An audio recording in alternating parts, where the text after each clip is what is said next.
Welcome back to the channel, everybody, and the first video of the Yokomo Works 91 competition build. So we are going to build this thing over the next several weeks. While more is having rumble in the Rockies, what a better time to get prepped for the race season than right now. So we are going to finish up a couple things on our 870C.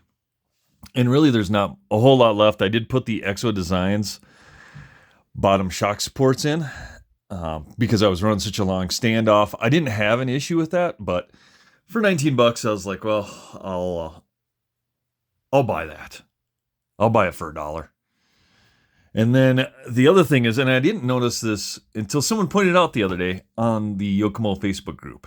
And this is just stuff you learn as you interact and work with people. And that's one thing I wanted this channel for, was to become kind of a channel of shared ideas as we're working on platforms. Like, oh, I see you did this, but I did this and it works better, or there's a different option. And one of them is, obviously I have the Racing bell crank system on all my cars. But then one guy pointed out, and it's hard to catch on camera, but mine has a slight bow in it. His had a much more severe bow to it. And mine's bowed so slightly, it hasn't even affected any of the trim as far as the steering or the toe. But I think what we need to do is, I put in an order with Exo Designs yesterday. I had a spare front shock tower. I did not have a rear for the 91. And I ordered 2 of their carbon fiber bridges. And I think on the 870, you have to get rid of the front support mount and you have to cut this back. And I'm going to cut it back to the servo saver since I'm running a top deck. I mean, I don't need the full length bottom support. And we're going to do that modification on our 870 because after thinking about it last night, here is what my plan is. And you guys comment below.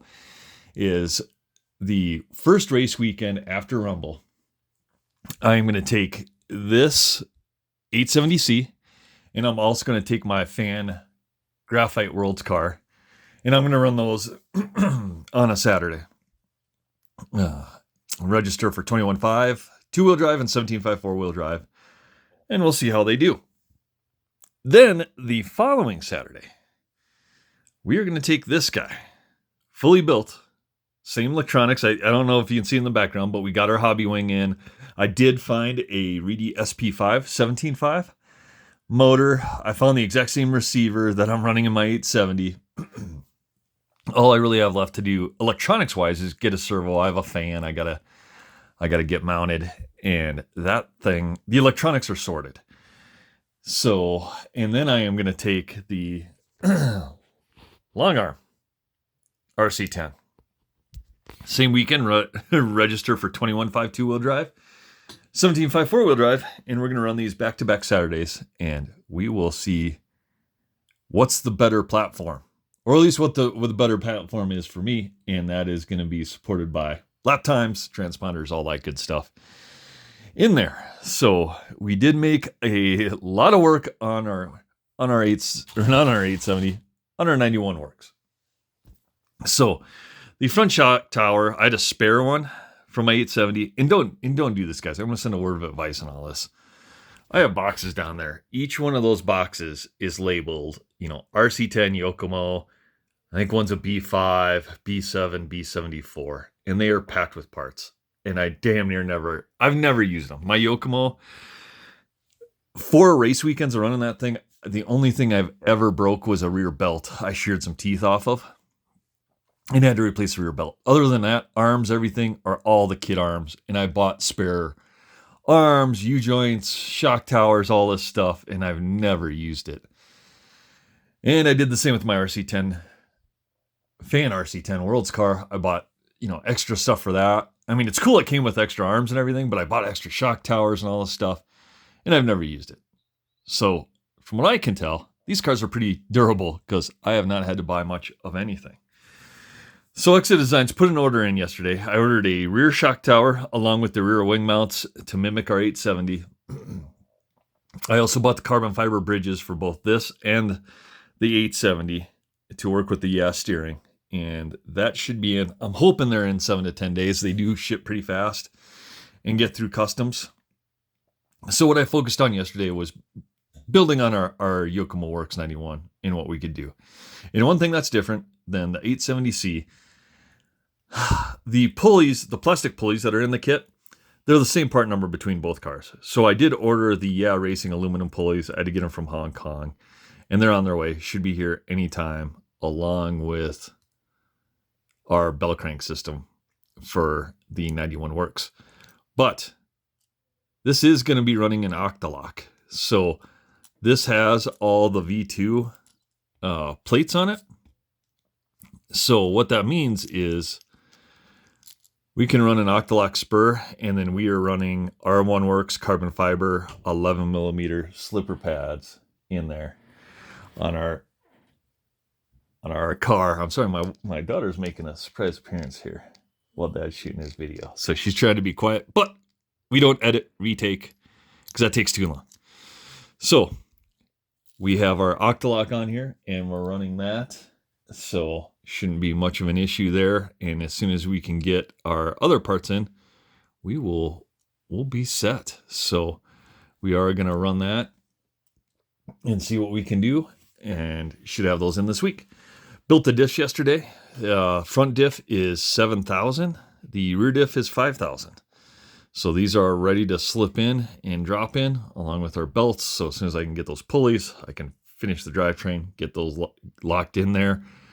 Did put a lot of our stainless and titanium hardware on to prep, including our servo saver, or not our servo saver, our servo brace and mount.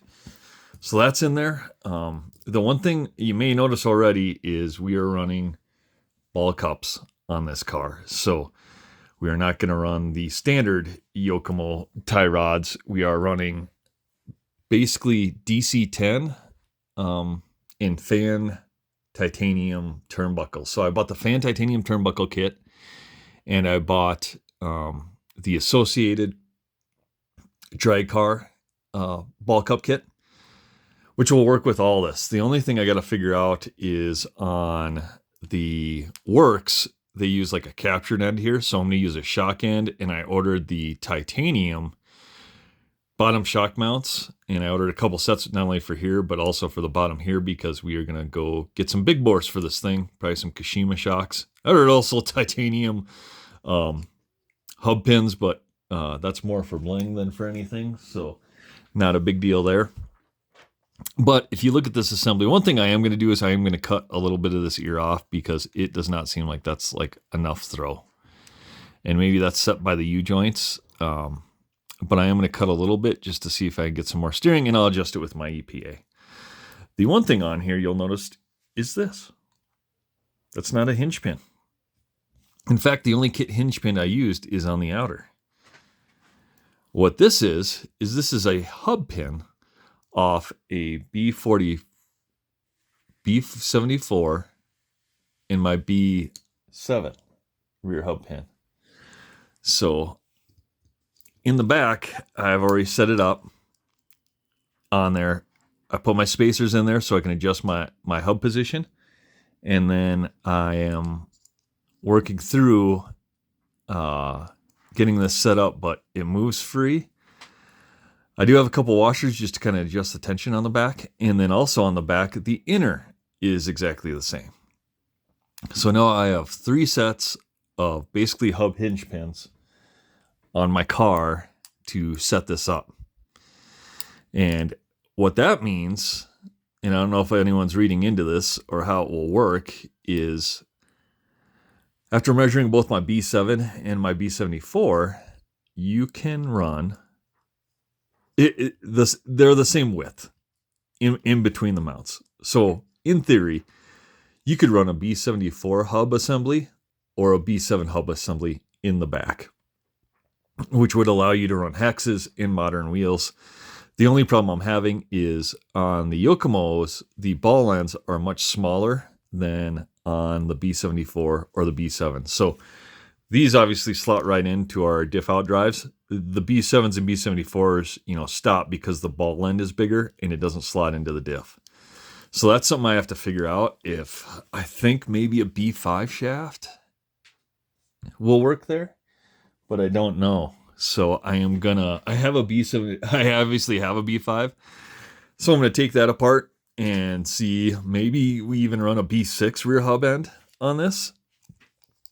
But because the B5 also takes, or the B6 that the suspension that I have on my B5 also takes this pin as well.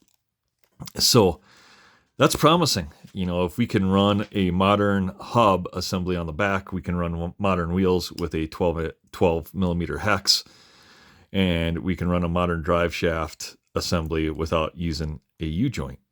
So that's how far I've gotten on that. I just kind of assembled a lot of this yesterday, and I'm working through it. So I am still trying to figure that out, but I am also trying to get this at least together and running, and then I'll probably have some videos where we update this thing. Same with my 870. I mean, I'll continue to update and probably race that thing around at more as well. And so on the front, you know, same thing. The inners are exactly the same. I can do that. I don't have to worry about C-clips, popping them off and having a huge bag. I can simply undo this, take the arm off, whatever, if I break an arm. But like I said, I've never broken anything on these cars except a rear belt. And then this assembly is going to become tricky. So I don't know exactly if I can graph like a B64 or a B74. Obviously, I have a B74 in the background there, so I can try test fitting some stuff and maybe trying to get an updated front hub assembly on there. And then I'll have the same thing with the shafts and all that. But if I could do that, then parts are readily available off the shelf at your local hobby store for the most part. If, you know, Associated's out there, they're the big monster.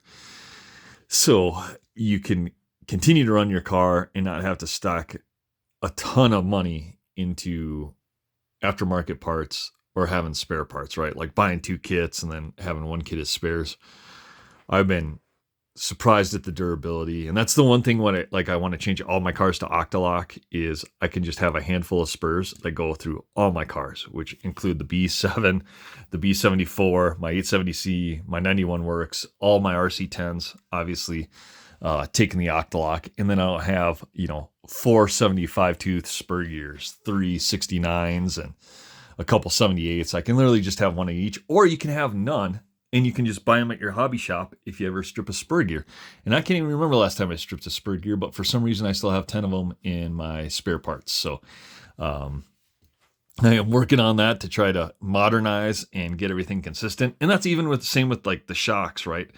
Getting everything over to big bores, you only need to have like 1 shock or 2 shock build kits on hand. You don't need one for every car, except, you know, obviously, unless you're running like the Fan RC OG shocks, you'll need that. And I obviously have all those, but it's like, it would be nice to get some of this stuff down, and it would be nice. I really wish Associated would have released all their re-releases in metric.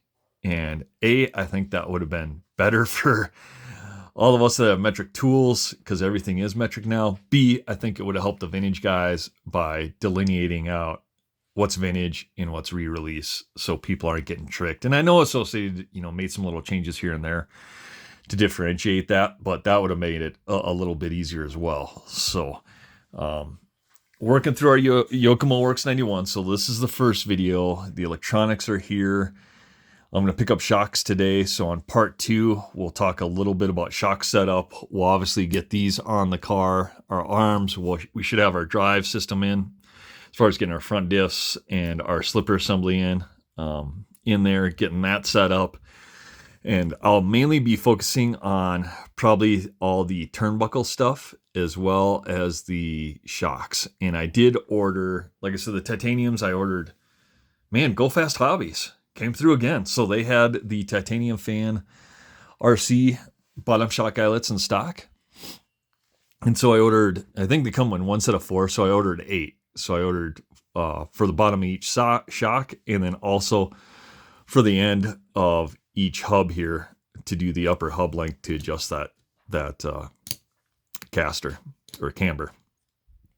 And I just got to figure out the eyelets, so I'll probably grab some +4 shock eyelets and then be running just a regular turnbuckle. Like I said, I'm running the drag turnbuckles because they are shorter than, or like I was going to run B6s, but they're way too long and you'd have to cut them down, and then it's hard to measure and get turnbuckle consistency from side to side. So I ordered the drag car ones because they are shorter And if you looked at, like on my Kinwald build, I'm using B5s cut down. I could have just used those and they would have been about perfect. So I'm going to use those, and then the titanium turnbuckle kit from Fan on there as well.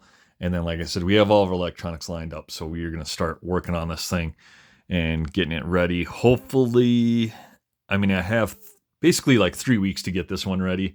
My 870C and my Fan RC are ready to go. So the weekend of the 21st, I will race the 870 and my Fan RC. And then the following week, the weekend of the 28th, I will grab this and I'll grab the long arm. And I may paint a different body for the long arm. I don't want to see the Masami get damaged or anything like that. So I already found a different wing and stuff, and I may throw the Yokomo wing mounts on that. But I also may do my race body scheme on there as well. So I have a spare Fan RC10 body, Turbo Mirage. So I may paint that up in my race colors, because the front end's got to be cut a little different and stuff to accommodate for the narrower width between shock towers. So we'll work on that. But other than that, we are in good shape to go. So part one, start asking comments or what you want to see, or you have our lipo train or foam. And like I said, we got most of the sub assemblies kind of together. And then I will be heading to Moore today to grab my upper shock mounts. So I'll grab 8s and 12s, I think is what I need, so I can get these completed. And then I'll be grabbing the shock kits. Building the shocks will go with yellows on my 74. I have yellow springs on the front. I have gray springs on the rear. So I'll pick up that same shock kit, shock setup, and set them up the same. I'm running, I think, 1.8s in the front, 1.9s in the rear, 35 in the front, 32.5 in the rear. And then that thing is set up to, I want to, but it's 10. No, it's 7K in the front and it's 5K in the rear. And then it's 300,000 in the center diff. So I use 7 and 5 in ours just as a good point. In the 870, I have just 5 and 5 in that, and that seems to be all right too. So and I may change that. We'll see. But that car has been pretty good. So we'll also narrow our front bumper, and we are also going to move it back because of, I guess you'd call it like scrub angle. So on our 870C, you know, there's a good kind of gap here between the bumper and the body. And then as you're going up a jump, actually the bumper is just barely sticking out on the front tire. So you tend to get a lot of scrub on the face of a jump, and that can upset your suspension. So we're going to just move this back about, I don't know, 3 millimeters, maybe 3 to 4 millimeters. We'll re-drill those holes. So I know Kai City RC has done that in his, and he suggested it in one of the videos was to move that back. So we're going to get that moved back to help as well. But man, the more I look at that 870, the more that thing's pretty sweet. That's pretty good setup. So we're going to copy kind of the same thing and merge it over to the 91 Works and see how that platform works. And I am excited about this because these arms are much beefier than the 870 arms. So I'm wondering if that's going to cut down on some flex, and same with the hubs and everything. Like all the slops out of this, I mean, there's no slop in there at all. And then the weird thing too is I run nothing but kit bearings. I did pick up a set of fast eddy bearing kits for both of them, but I've actually never had an issue with bearings blowing out, and they're actually just readily available sizes that more stock. So again, I don't know why I wasted my money, but I did. So I will just keep running the stock bearings and we'll see how they do. But as long as they seem to be cleaned and oiled, I haven't had much of an issue. So like I said, we'll go to Moore today. We'll pick up some parts and we'll get ready for part 2. But again, thanks to everybody for tuning in, subscribing, liking, commenting, and providing all the suggestions. I definitely wouldn't have gotten as far without people chiming in, you know, again, especially like, you know, Jason at RC10 Talk has been a tremendous help in helping me get my RC10 stuff worked out. And same with some other guys, you know, Michael Vollmer, Vintage RC, running through there. So as well as some guys just posting on the forums or posting comments below. I've really worked on a lot of that stuff to get these modernized. So this is the path forward for the future. We're going to modernize these Riris and race them out and do some upgrades and updates as we go along. But again, guys, like, comment, subscribe, and we'll see you on the next one.